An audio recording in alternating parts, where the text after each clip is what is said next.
Merhabalar, kanalıma hoş geldin. Bugünkü konumuz göçmenlik.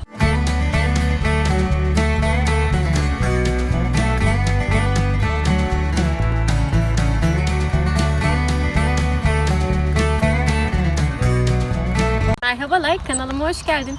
Bugünkü konumuz göçmenlik. Birazcık göçmenlikten ve göçmenlikle ilgili terimlerden bahsedeceğim, tanımlardan bahsedeceğim. Bunun 2 videodan oluşan bir seri olmasını planlıyorum. Bir sonraki videoda da daha Türk göçmenliği ve Türklerdeki kuşaklar arası göçmenlik ve bunlarla ilgili problemlere odaklanacağım. Çok sıkıcı olmaması için çeşitli örneklerle ve daha farklı şeylerle anlatmaya çalışacağım ama bu videoda kullandığım bütün bilgilerin, akademik yazıların kaynaklarını aşağıya koyuyor olacağım. Oradan daha detaylı ilgilenebilirsiniz bu konuya ilgi duyuyorsanız. Bunları niye anlatıyorum ve bu konuya olan ilgim nereden geliyor da kısaca değinmek istiyorum. Sanırım daha önce hiç videomda söylemedim ama ben aslında hemşireyim. 4 yıllık bir hemşirelik okulunu bitirdikten sonra psikiyatri hemşireliği alanında yüksek lisans yaptım 2 yıl boyunca.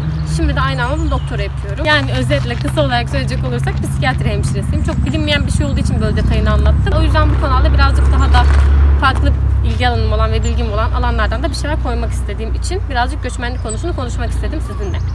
Ama konuya girmeden önce kanalıma abone olmayı unutmayın, yorum yapmayı unutmayın. Bunlar çok önemli. Bir de bu seriyle ilgili yorumlarınızı bekliyorum. Umarım seversiniz. İlk olarak göçmenlik nedir'den başlayacağım. Bu serinin adı ne? Kardelen Talks. Nasıl? Çok iyi. İlk olarak göçmenlik nedir'den başlıyorum. En basit tanımıyla ve ilk akla gelen tanımıyla göçmenlik bir kişinin yaşadığı ülke dışındaki herhangi bir yere kendi isteğiyle gitmesi. Bu.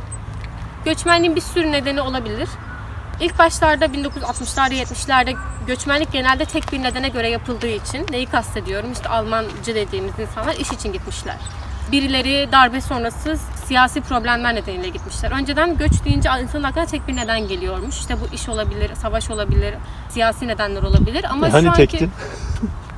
Hayır yani o kişi için bir neden anlamında söyledim. Neden çok ama kişinin bir nedeni var gibi değerlendiriliyormuş. Yani giden atıyorum iş için gidiyor gibi. Başka hiçbir şeyden etkilenmiyor gibi değerlendiriliyormuş önceden. Ama bu bakış açısı zamanla değişmiş ve artık göçlere karma göç gibi bir terim kullanılıyor ve göçlerin altında bir sürü neden olduğunu ve bir sürü nedenden etkilendiğini söyleniyor. Ki bu zaten şu anki duruma daha uygun.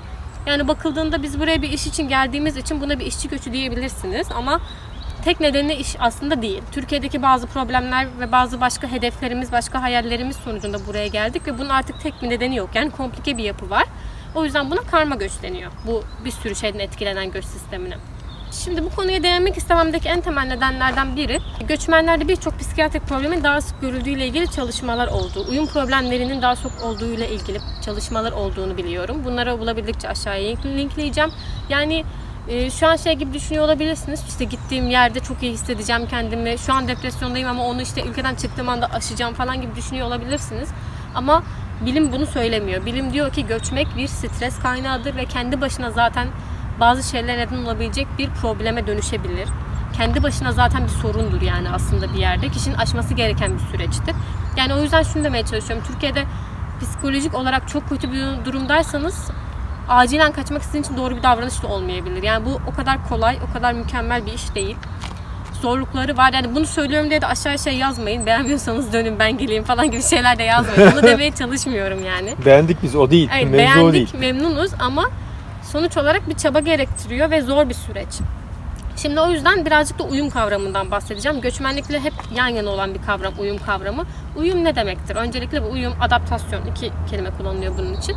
Uyum, kişinin kendi benliğiyle, yani kendi benliğini koruyarak diğer toplumda bir yer edinebilmesidir. Yani burada kendi benliğini koruma detayı çok önemli arkadaşlar. Buradaki koruma %100 koruma değil. Onu söyleyeyim. Kendi benliğinizle gittiğiniz kültür arasında bir ortaklaşmadan bahsediyorum. Adaptasyon zaten böyle bir süreç. Bunun dışında başka neler var? Yine uyum kapsamında değerlendirilen ama hedef olmayan. Yani hedefimiz adapte olmak, uyum göstermek. Başka bir olasılık ayrılma. Ayrılma ne demek? Ayrılma, kişi gittiği kültüre hiçbir şekilde uyum göstermek istemiyor. Uyum göstermeyi reddediyor. Bu onun şahsi kararıdır demeye çalışmıyorum bu arada. Bir şeyler oluyor ve artık oraya uyamayacağını ve bunun boşa bir çaba olduğunu hissediyor. Bu zamanda ne yapıyor? Kendine bir grup oluşturuyor. Yani sadece işte Türklerle takılmak gibi, kendine bir çevre kurmak gibi, işte oranın dilini öğrenme eforu hiç göstermemek gibi, oranın kültürünü anlamaya hiç efor göstermemek gibi kendine bir şey oluşturuyor. sadece başka bir ülkede bulunuyor ama ülkeyle etkileşim kurmuyor. Ülkeden aslında ayrı bir grup olarak yaşıyorlar. Buna ayrılma diyorum. Bir diğer seçenek de asimilasyon. Asimilasyon da bunun tam tersi. Kişi bulunduğu yere o kadar adapte olmak istiyor ki ve o kadar kendi benliğinden kopmak istiyor ki tamamen kendi alışkanlıklarını ve kendi benliğini bırakıp oradan biriymiş gibi, oralıymış gibi olmaya çalışıyor ve öyle davranıyor. Bunlarda ama temel nokta şu, bunların hepsi kişinin kendi isteğiyle yapıldığında bu adları veriyor. Şu ayrımı yapmaya çalışıyorum size. Bu bahsettiğim üçlü, hangi üçlüden bahsettim? Adaptasyon, asimilasyon ve ayrılma.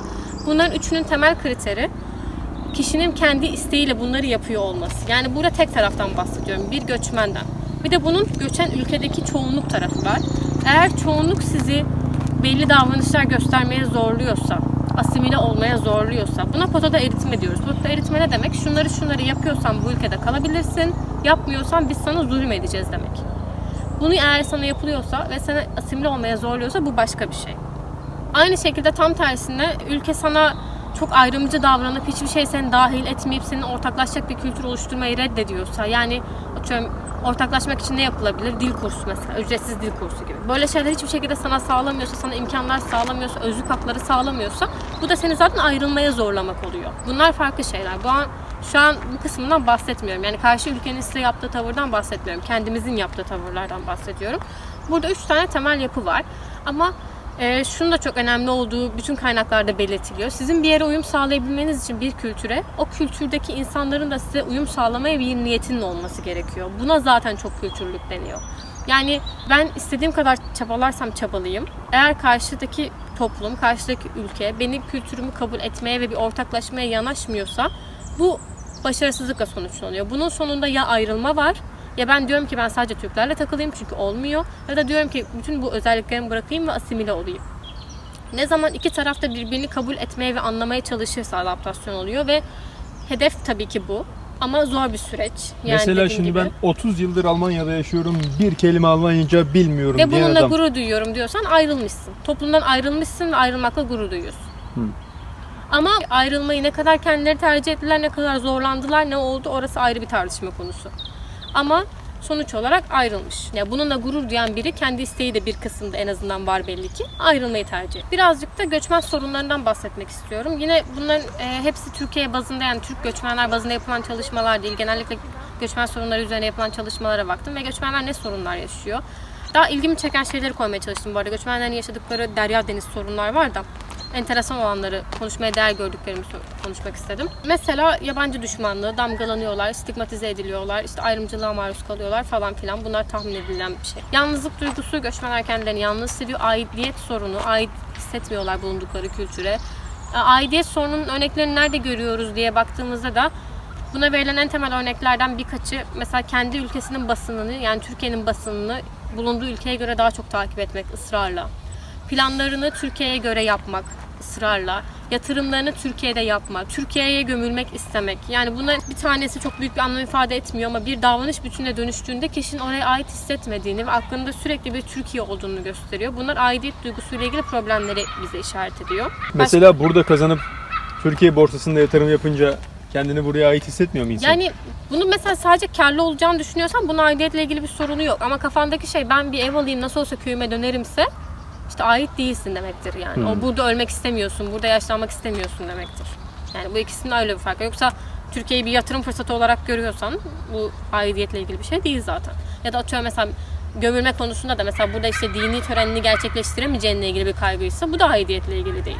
Ama yıllardır burada olmana, çoluğun çocuğun herkes burada olmasına ve ritüellerini yapabilecek olmana rağmen Türkiye'de mezarın olmasını istiyorsan ait hissetmediğin için kendini yani. Sen kendini buraya ait hissediyor musun şu an? Hayır.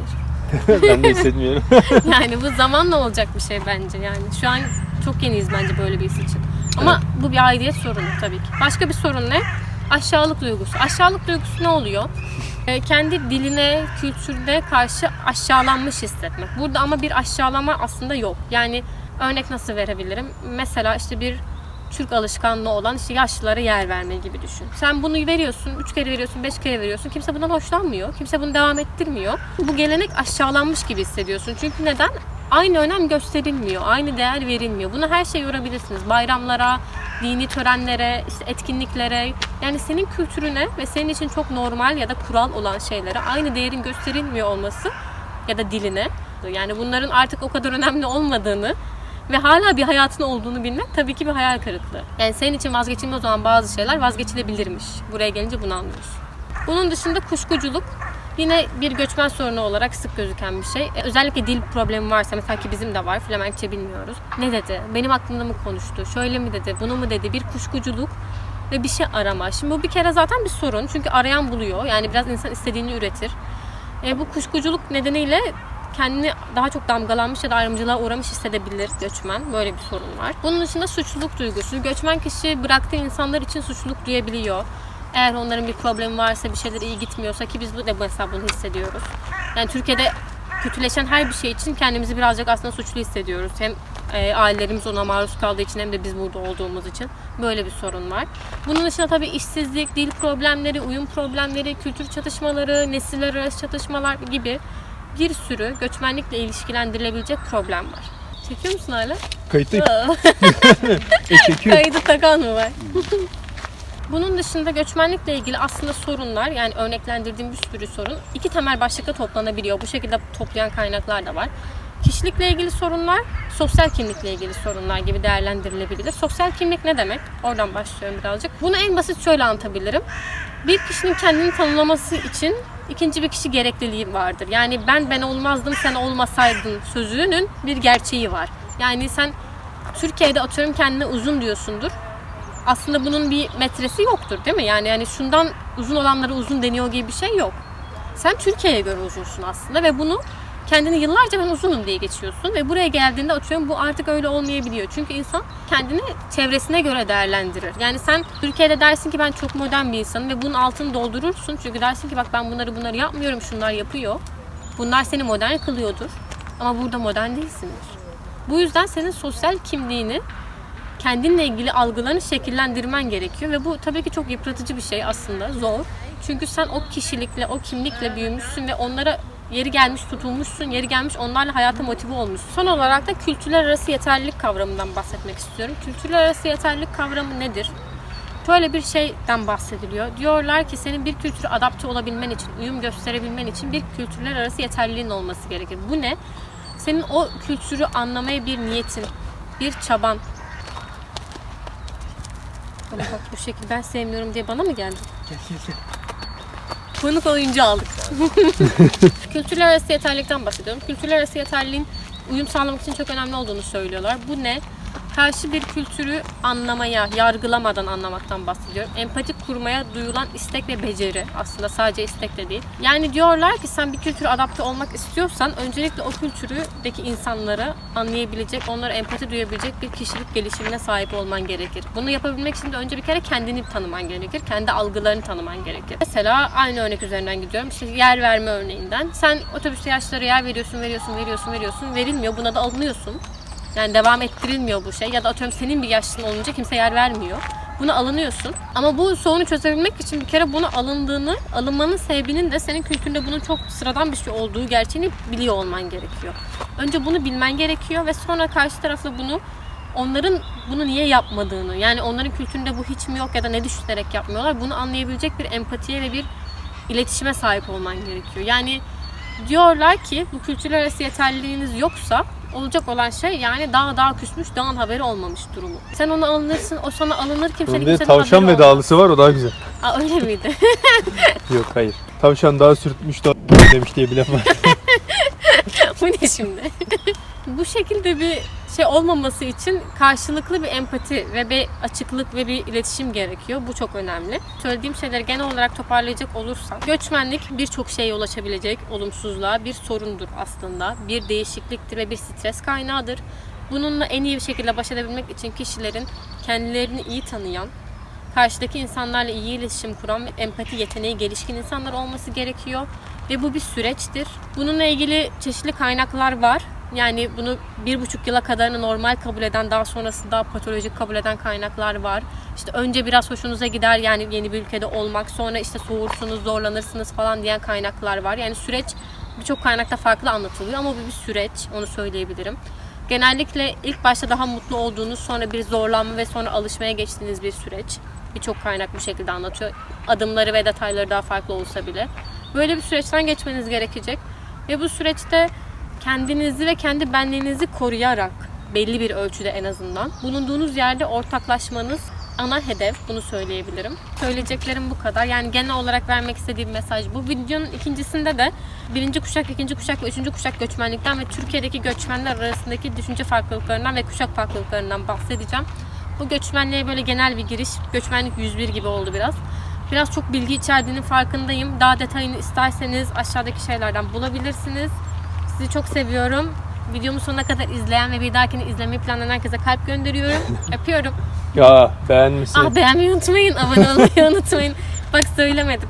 Bu arada gelen bazı eleştirilerden biriydi arada dışarıda video çekmemiz. Hep evimizdeki siyah kitapla size göstermememiz. Ama hava çok soğuktu arkadaşlar. Yani yapılacak gibi değildi. Bundan sonra daha çok dışarıda video çekmeyi hedefliyoruz. Umarım yapabiliriz.